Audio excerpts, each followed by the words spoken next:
Welcome to Basketball Coaching. Today we'll be discussing the skills dribbling and shooting. It is important that this training program is followed and practiced at a minimum of 2 times per week for approximately an hour to an hour and a half. Ideally, for optimal performance, we look to train 3 to 4 times per week.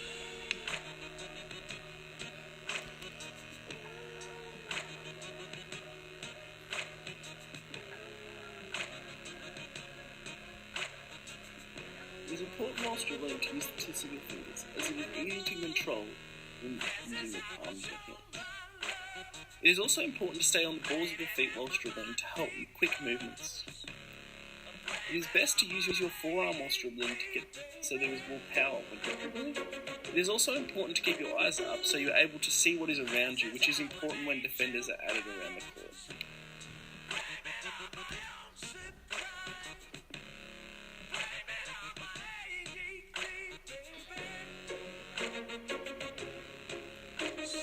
We see here our participant has the ball on the tips of his fingers. This helps with backspin on the ball and to have more control over your shot. We also see that his other hand, or his guide hand, is on the side of the ball. This is used for balance and control, but not for power.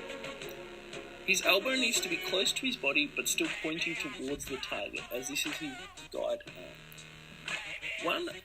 Once the ball is released, he must flip his fingers, which gives the ball backspin, allowing the ball to be rebounded better and more likely to go in.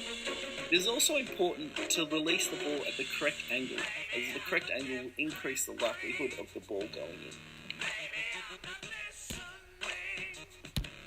Now that we have understood the key tips and skills for shooting and dribbling, we then need to implement a training program.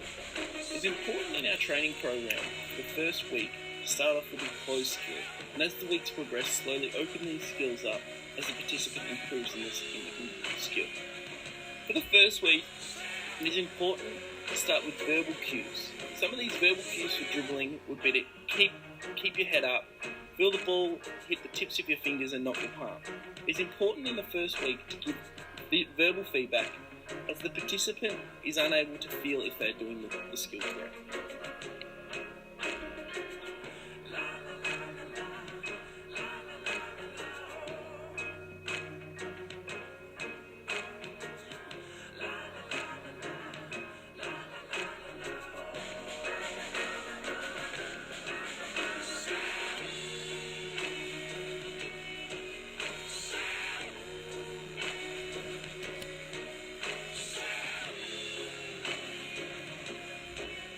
All professional athletes will have a good grasp on the fundamentals for their skill.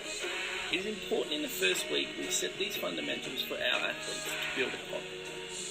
For the first drill, we give them a dribble repetition, with starting with 20 low dribbles below knee height and then 20 medium dribbles, varying both hands. We also get them to dribble in a channel, either jogging or walking, depending on their skill level. This is important as we can then assess improvement and see how many times they dribble outside this channel.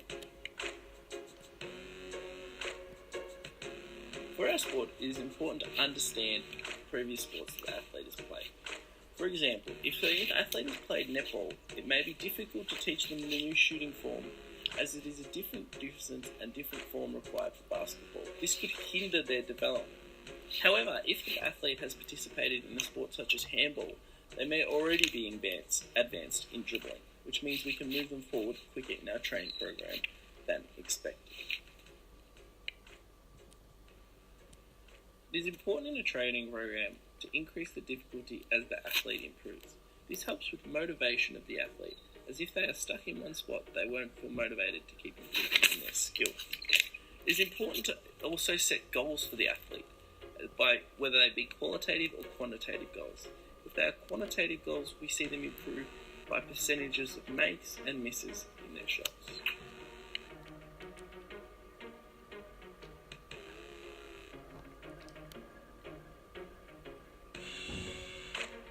We see in this week, to help with motivation, we have given them the same drill, however increased the difficulty.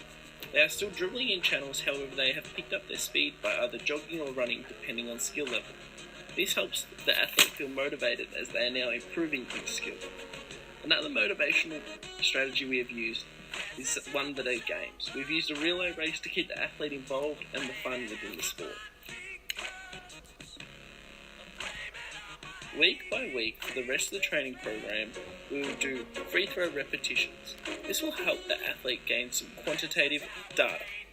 It will also help as the athlete can then set goals throughout the training program, which will help with motivation and engagement of the learner.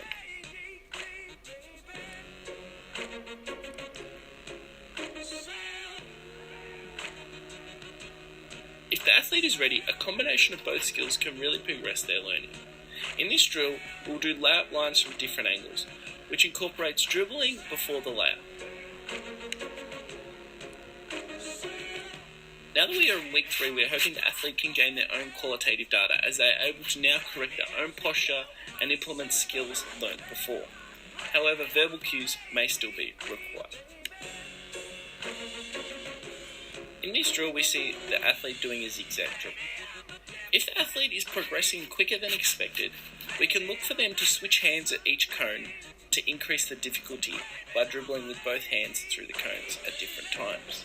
If the athlete isn't progressing as fast as we thought, we can slow down the pace of the way they zigzag through these cones by possibly walking or even slowing down to a jog. In the other drill, we see a much more difficult version of repetition dribbles, as the athlete is now having to focus on another variable while still completing the skill. This will hopefully increase their ability to dribble as they are no longer requiring to focus on that. In this week, we need to make the drills more realistic by adding minor distractions. Depending on the skill level is how big the distractions will be. For example, we repeat the same task as layup lines. However, adding a defender whilst they lay the ball up makes the task more real and game-like, but also more difficult. With the 2 drills in this week, we look to increase the whole practice part of this training program. We now have a defender guarding us whilst dribbling the ball. This will increase the difficulty of dribbling, but also increase input and realistic expectations. In the other drill, we see athlete doing a combination of dribbling and then moving into a layup. This is something you may do in basketball and is more realistic to the game. However, we still keep the same bases learnt in the first 3 weeks.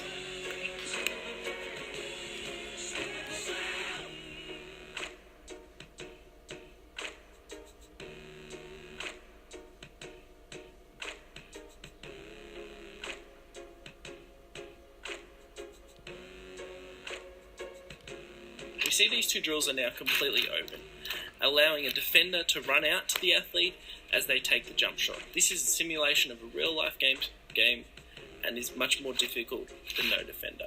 We also see the athlete now going at full speed in their dribbling drills into the layup. This is important as it now prepares the athlete for game situations.